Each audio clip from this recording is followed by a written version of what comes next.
Maing buntag danaw. Sa pangalan ni Lord Yeshua HaMashiach sa Ebrohano nga pinulungan, gi-translate into English nga murang nahimo nga Jesus Christ nga atong gituuhan karon sa matag simbahan. Ug nga niya kami karon sa inyong simbahan sa inyong lugar aron nga magpaambit sa mensahe sa Ginoong Jesus Christ ug nga kami gikan mi sa Cagayan de Oro ug nga ang among simbahan mao ang Church Ruach nga established mismo ni Lord Jesus Christ Yeshua HaMashiach. Ug nga kini dili tinumutumod tungod kay kini mismo gyud gibuhat sa Ginoong Jesus Christ. Mga igsoon, ang garbo gyud mo'y makabira nato padulong sa impyerno. Mo ni mo bira sa inyuha niya. Tungod sa garbo usab, mabutaan mo. Tungod sa garbo, imong ikamatay. Physical pa na o spiritual. Sa may sinugdanan sa kamatayon or mga krimen, mga pinatyanay. Di ba tungod sa garbo? Nga, tungod sa garbo, mo na nga madawat ang kinabuhi sa tao. Tungod sa garbo mo nagdili ka panalanginan sa Ginoong Jesus Christ. Kay kung garbusa ka, ang imong kaugalingon imong gipataas diha sa Ginoong Jesus Christ. Ug ang Ginoo na imong ubos. Unya, ang kamatuoran gyud mga igsoon kay gikan ta sa yuta. Sa yuta tagikan gibuhat sa Ginoong Jesus Christ ug sa yuta usab ta mo balik. Mo na mga igsoon nga bisan ng sapatong buhaton pasalamatan ng Ginoong Jesus Christ. Kay kung wala si Lord Jesus Christ, di ka kalihok karong adlaw. Kung wala ang Espiritu sa Ginoong Jesus Christ, dili ka makapangwarta karong adlaw. Mo na ang panalangin sa Ginoong Jesus Christ dili katandi sa kakugi sa tao. Bisan pa mayon ka, kani nga tawhana kugihan kaayo.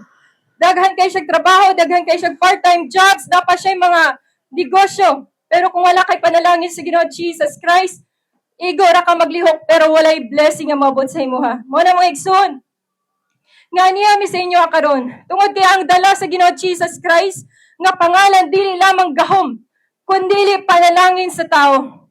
Tungod sa Ginoong Jesus Christ ikaw mapanalipdan sa tanang mga katalagman, sa tanang disgrasya.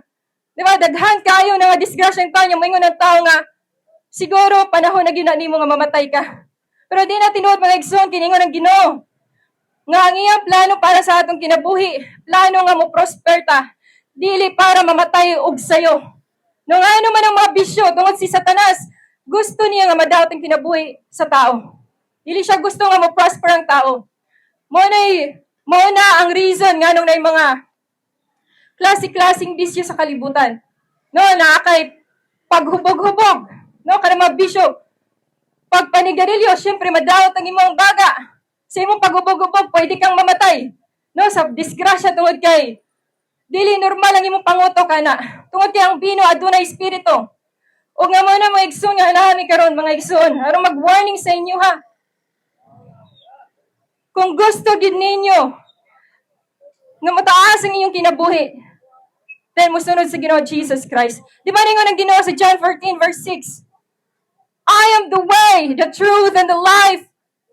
Walay makaadto sa amahan, kundi moagi sa pangalan na Jesus Christ. Sa pangalan nga Jesus Christ, daghan kaayo ang nangaayo. Daghan nga mga tawo gipanalanginan. Daghan nga mga tawo gipanalipdan. Sa imong pagbiyahe kada adlaw, wa dili garantiya nga dili ka maunsa. Kung wala kay Lord Jesus Christ, walay mo panalipod nimo. Sa matag dalan na anay demonyo nakaposisyon. Wala dili yun matingala nga nung na mga disgrasya. Nga igsoon, mao gyud niyang gusto ipaabot sa Ginoong Jesus Christ. Naa sa inyo atubangan gibutang sa Ginoong Jesus Christ karon, kalayo ba o tubig? Depende na sa inyo kung sa inyong pilion. Ang pulong sa Ginoo makalugot yun sa mga tao nga mga garbuso-garbusa. Kay matouch man ang ego, mo bounce og negative nga energy. Mo na nga di ganahan sa pulong sa Ginoong Jesus Christ. Mo na maigsoon, ang Bible is the love letter of the Lord Jesus Christ. Tungod kay nahigugma siya sa kalibutan. Di ba, gingon niya sa John 3 verse 16? For God so loved the world that He gave His only begotten Son, that whosoever believes in Him shall not perish. Kung mutuo ka, di ka mamatay. Mutawag lamang ta sa Ginoong Jesus Christ pag natay gibati sa lawas. Pag 50-50 na ka, nung pag na-aksidente ka, Problema nga dili nimo kayang resolbahon, mutawag ka sa Ginoo Jesus Christ. Pero sa dihang baskog ka, daghan naa sa imo tanan, ang tanan nimo gikinahanglan. Dili gani ka kalingi sa Ginoo Jesus Christ.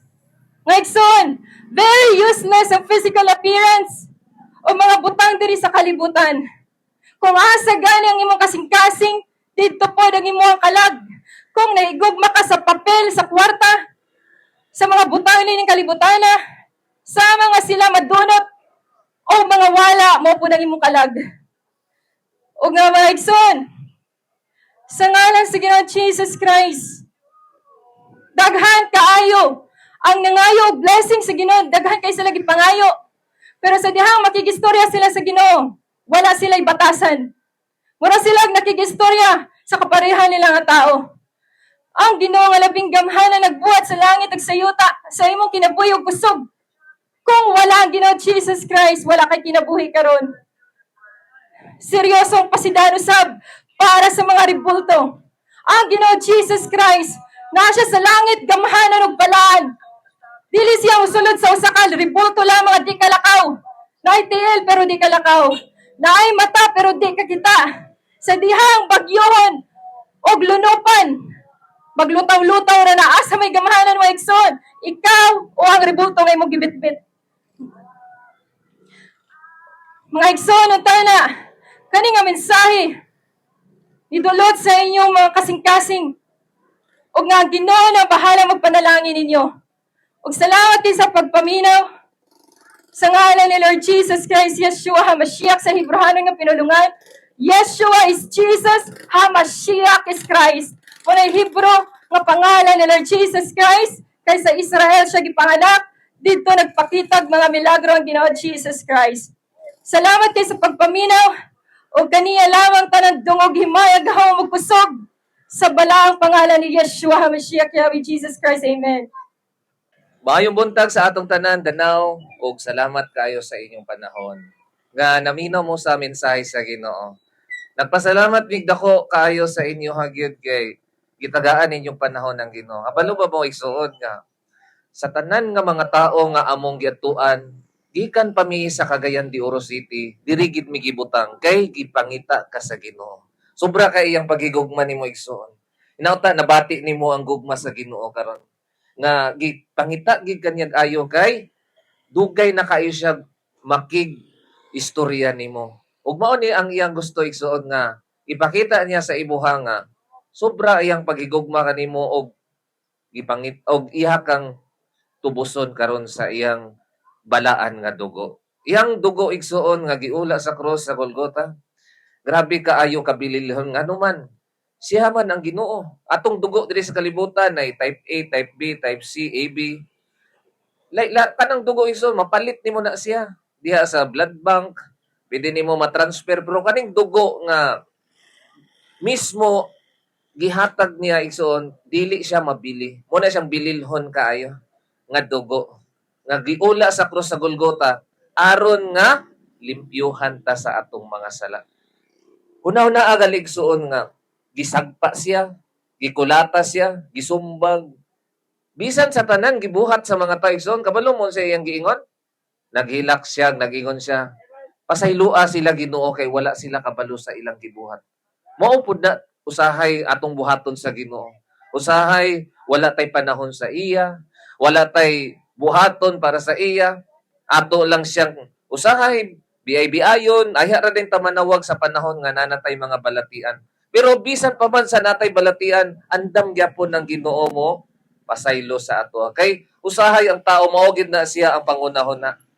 Ang hunahuna sa tao magsigi og kuan lang na siya. Mo gid na siya dili siya makahinumdum sa Ginoo sa gibuhat niya. Munang usahay pahinumduman mo sa Ginoo sa gibuhat niya.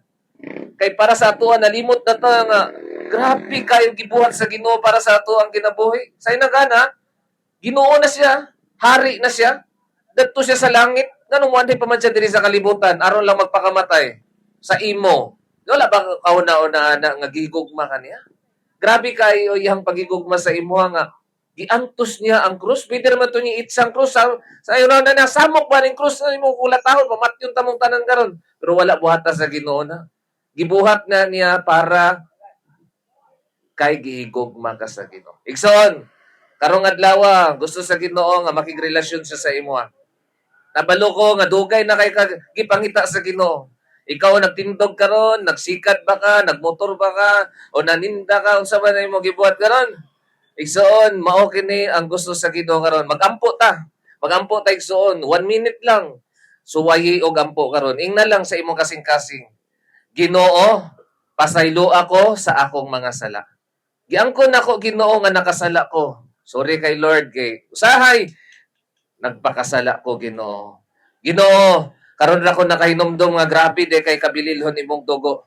Og pasaylo ako Lord kay pinaagi ra man sa imong dugo mapasaylo ko nimo. Dili sa kwarta, dili sa mga bahandi.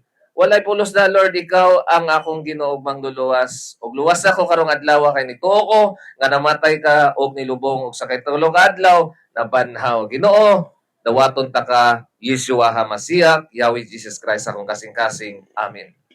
Igsuon, dapat nga nabati ninyo ang gugma sa Ginoo diri sa Danau.